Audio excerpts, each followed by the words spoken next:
Senior IAS अधिकारी संजीव हंस की पत्नी और पूर्व विधायक गुलाब यादव की पत्नी भी अब औपचारिक तौर पर जांच एजेंसी ईडी की रडार पर है। जांच एजेंसी की तफ्तीश के दौरान कई सबूत मिले हैं। आईएएस अधिकारी संजीव हंस की पत्नी के बैंक खाते में काफी संदिग्ध लेन देन की जानकारी मिली है।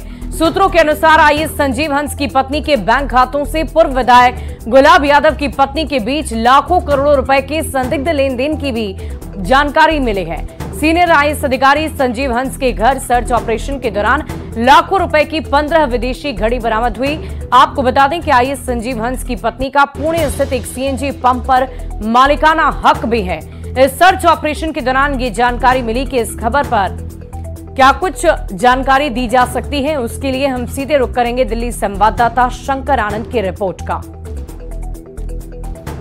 जांच एजेंसी ईडी यानी प्रवर्तन निदेशालय के द्वारा बिहार में एक बड़ी कार्रवाई को अंजाम दिया गया था और ठीक एक दिन पहले जिस तरह से बिहार में एक बड़े सर्च ऑपरेशन को अंजाम देते हुए आईएएस अधिकारी संजीव हंस, इसके साथ साथ पूर्व विधायक गुलाब यादव के कई ठिकानों पर सर्च ऑपरेशन की कार्रवाई को अंजाम दिया गया और इसी सर्च ऑपरेशन के दौरान में जांच एजेंसी को कई महत्वपूर्ण सबूत हाथ में लगे हैं। और जिस तरह से हमारे सूत्र बताते हैं कि आईएएस संजीव हंस की पत्नी और गुलाब यादव की पत्नी के बीच में जो काफी जो एक पैसों का जो लेन देन है उसकी एक जानकारी मिली है। और इसके साथ साथ ये भी पता चला है कि आईएएस अधिकारी संजीव हंस की जो पत्नी है लवनीन कौर, उनके नाम से पुणे में एक सीएनजी पंप भी है। और इसके साथ साथ जो काफी जो पैसे का जो लेन देन होता था वो सीधे तौर पर कनेक्शन गुलाब यादव और उससे जुड़े हुए उनके परिवार के कई अन्य सदस्य हैं उनके साथ, इसके साथ साथ उनकी कंपनियों के साथ में जुड़ता हुआ नजर आ रहा है। और इस मामले में ये भी जानकारी मिली है कि सर्च ऑपरेशन के दौरान में आईएएस अधिकारी संजीव हंस के घर से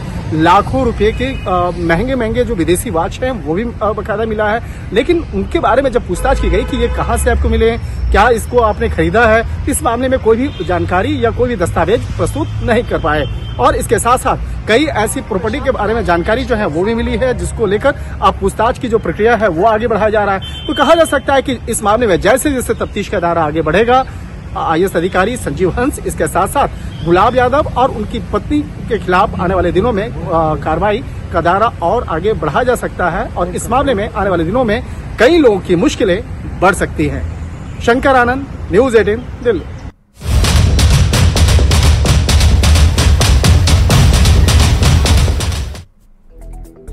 और वित्त मंत्री निर्मला सीतारमण 23 जुलाई को बजट पेश करेंगी और ऐसे में देश भर के व्यवसायी, किसान, नौकरी पेशा से जुड़े लोग, छात्र छात्राएं और घर की महिलाएं बजट को लेकर उम्मीद लगाए बैठी हैं। कड़ियाल में घर के रसोई को संभालने वाली महिलाएं इस बार बजट को लेकर क्या उम्मीद रखती हैं, जाना है न्यूज़ 18 संवाददाता सुब्रत गुहा ने। तो पेश हुआ नहीं है तो आइडिया नहीं है, लेकिन जिस बजट में अभी हम लोग जी रहे हैं काफी टफ हो रहा है हमारे लिए।